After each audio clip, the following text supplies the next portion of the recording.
బ్రహ్మదేవుడు ఈ సృష్టించేటప్పుడు మగవారిని చాలా సులభంగా సృష్టించేస్తూ ఉంటాడట. కానీ స్త్రీని సృష్టించడానికి మాత్రం అతనికి 6 రోజుల సమయం పడుతుందట. ఆమెకి విధిరాత రాసే సమయంలో బ్రహ్మదేవుడు బాగా ఆలోచిస్తూ స్త్రీకి విధిరాతని రాస్తూ ఉంటాడట. అయితే అక్కడున్న దేవతలు బ్రహ్మదేవుడు పడుతున్న ఈ యాతనని ఓసారి దగ్గరుండి చూశారట. దీంతో ఆ దేవతలు బ్రహ్మ దగ్గరకు వెళ్ళి, బ్రహ్మదేవా, మీరు మగవారిని చాలా సులభంగా సృష్టించేస్తూ ఉంటారు, మరి ఆడవారిని సృష్టించడానికి ఒక్కొక్కరికి 6 రోజుల సమయాన్ని ఎందుకు తీసుకుంటారు? దీనికి గల కారణం ఏమిటని ప్రశ్నించారట ఆ దేవతలు. అది విన్న బ్రహ్మదేవుడు చిరునవ్వు నవ్వి దేవతలకి ఇచ్చిన అద్భుతమైన సమాధానం విని వారు చాలా ఆశ్చర్యపోయారట. దేవతలే ఆశ్చర్యపోయిన ఆ సమాధానం వింటే మనుషులము ఖచ్చితంగా మనం ఆశ్చర్యపోవాల్సిందే. దేవతలు అడిగిన ఆ ప్రశ్నకు సమాధానంగా బ్రహ్మ ఇలా చెప్పాడు: విధిరాత రాయడం అనేది మామూలు విషయం కాదు. అందులోనూ ఆడవారి విధిరాతను రాయడం అనేది చాలా నిశితంగా పరిశీలించి రాయాలి. అసలు ఆడవారి కోసం రాసే విధిరాతలో ఆమెకు చాలా గుణాలు పొందుపరచాలి. ఆడవారికి ఎలాంటి సమస్య వచ్చినా వీరు నవ్వుతూ స్వీకరిస్తారు. ప్రపంచంలో ఉన్న ప్రేమంతా ఒకవైపు, ఒక్క స్త్రీ ప్రేమ మాత్రం ఒకవైపు అన్నంతగా ఆమె ప్రేమని పంచుతుంది. ధైర్యానికి స్త్రీ పెట్టింది పేరు. ఆమె ఎలాంటి కష్టాన్నైనా అవలీలగా ఎదుర్కోగలదు. తన తల్లిదండ్రుల్ని ఎంత ప్రేమిస్తుందో అంతకంటే ఎక్కువగా తన అత్తమామలని, కుటుంబానికి, భర్తకు ప్రేమను పంచుతుంది. ఎంత ఆరోగ్యంగా ఉన్నా ఇంటి పనులన్నిటినీ ఓర్పుతో చక్కబెడుతుంది. తన అనారోగ్యాన్ని కూడా లెక్క చేయకుండా భర్తకి, పిల్లలకి సేవలు చేస్తుంది. స్త్రీ సహనంలో భూమాతతో సమానం.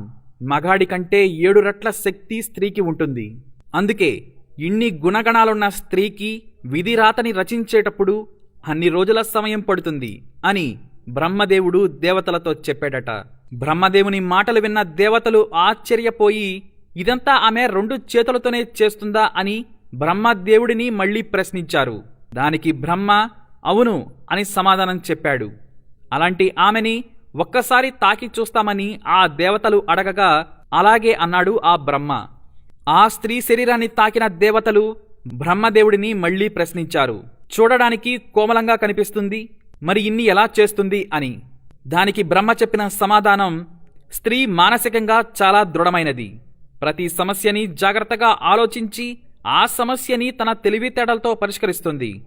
అయితే ఆ మాటలు విన్న దేవతలు మరోసారి స్త్రీని తాకుతారు. అప్పుడు వారికి ఒక తడి తగులుతుంది. ఈ తడి ఏంటి బ్రహ్మదేవా అని ప్రశ్నించగా అవి కన్నీరు అని బ్రహ్మ సమాధానం ఇస్తాడు. ఆమెకు కన్నీటితో అవసరం ఏమిటి అని మళ్లీ దేవతలు అడుగుతారు. స్త్రీ ఒక్కోసారి బలహీన పడుతుందని, అలా ఎప్పుడైతే బలహీన పడుతుందో ఆ బాధని కన్నీళ్ల రూపంలో బయటకు పంపించి వేస్తుందని, తన మనసులోని బాధని కన్నీళ్ల రూపంలో తీర్చేసుకుంటుందని, ఈ కన్నీళ్లే స్త్రీకి బలం అని బ్రహ్మదేవుడు దేవతలకు సమాధానం చెబుతాడు. బ్రహ్మదేవుడు చెప్పిన ఆ సమాధానానికి సంతోషపడిన దేవతలు, బ్రహ్మదేవా, మీరు సృష్టించిన ఈ స్త్రీ అద్భుతం. ఆమెకు మీరు రాసిన విధిరాత ఎంతో ఆలోచింపబడి రాసింది అని దేవతలు సమాధానంగా బ్రహ్మదేవుడికి చెబుతారు. దానికి బ్రహ్మదేవుడు, ఈ స్త్రీ రూపం తన కుటుంబంతో పాటు అందరికీ సహాయంగా నిలబడుతుంది. ఎలాంటి సమస్య వచ్చినా చెలించిపోకుండా నిబ్బరంగా ఆలోచించి సమస్యలను పరిష్కరిస్తుంది.